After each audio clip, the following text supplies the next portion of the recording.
నమస్కారం welcome to our channel మన ఏపీలో ఉన్న రైతన్నలకు మన ఏపీ సీఎం చంద్రబాబు గారు కీలక ప్రకటన అయితే చేశారండి।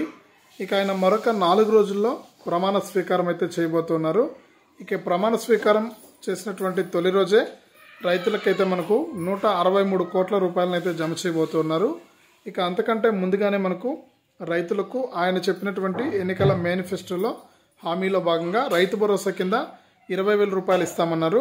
ఇక 20,000 రూపాయలు రైతు భరోసా ఎప్పటి నుంచి అమలు చేస్తారు? ఇప్పుడు మనకు ప్రస్తుతానికి వానలు అయితే పడుతూ ఉన్నాయి। రైతులందరూ కూడా పంటలు వేసుకోవడానికి సిద్ధంగా ఉన్నారు।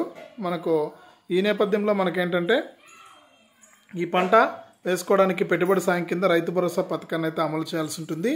అంతేకాకుండా మనకు ఇప్పటికే మనకు విడుదలైనటువంటి 163 కోట్ల రూపాయలను కూడా రైతుల ఖాతాల్లోకి జమ చేయబోతున్నారు।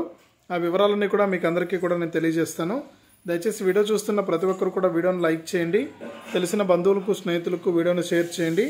ఇలాంటి మరెన్నో వీడియోల కోసం ఇప్పుడే మన ఛానల్ని సబ్స్క్రైబ్ చేసుకుని పక్కన వచ్చే గంట పైన నొక్కి మళ్ళీ వచ్చే ఆలనే గంట పైన నొక్కి ప్రతి వీడియోను కూడా మీరు అందరికంటే ముందుగానే మీ ఫోన్లోనే నోటిఫికేషన్ లేదా మెసేజ్ రూపంలో అయితే తెలుసుకుంటారు। ఇక లేట్ చేయకుండా మనం వివరాల్లోకి అయితే వెళ్ళిపోదాం। మన ఆంధ్రప్రదేశ్ రాష్ట్ర వ్యాప్తంగా మన ఏపీలో కొత్త ప్రభుత్వం అయితే ఏర్పడింది। ఇక రైతులందరూ కూడా కొత్త ఆశల కోసం కొత్త పెట్టుబడి కోసం ఎదురు చూస్తున్నారు।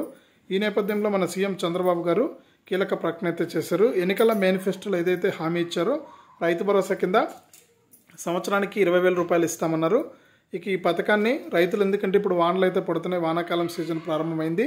ఇక రైతులైతే పెట్టుబడి సాయం కోసం ఎదురు చూస్తారు పంటలు వేసుకోవడానికి। ఈ నేపథ్యంలోనే మన సీఎం గారు ఆలోచించి రైతులకు పెట్టుబడి సాయాన్ని కూడా విడుదల చేసే అవకాశం అయితే ఉంది। మనకు ప్రమాణ స్వీకారం తర్వాత వివరాలు అందించే అవకాశం కూడా ఉందన్నమాట। ఇక అంతకంటే ముందు గతంలో కురిసినటువంటి మిచాంగ్ తుఫాను వల్ల చాలామంది రైతులు అయితే పంటలు నష్టపోయారు। వారందరికీ కూడా పంట నష్టపరిహారం కింద ఎకరానికి 10,000 రూపాయల నుంచి కూడా జమ చేయడం జరిగింది రైతులకు। గతంలో నిలిచిపోయినటువంటి డబ్బులన్నీ కూడా ఇప్పుడు విడుదల చేయడానికి సీఎం గారు ఓకే చెప్పినట్లు కూడా మనకు అప్డేట్ అయితే వచ్చింది।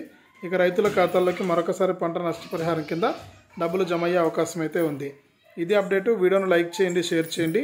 ఇలాంటి మరెన్నో వీడియోల కోసం ఇప్పుడే మన ఛానల్ని సబ్స్క్రైబ్ చేసుకుని పక్కనే వచ్చే గంట పైన నొక్కి మళ్ళీ వచ్చే ఆలనే గంట పైన కూడా నొక్కండి।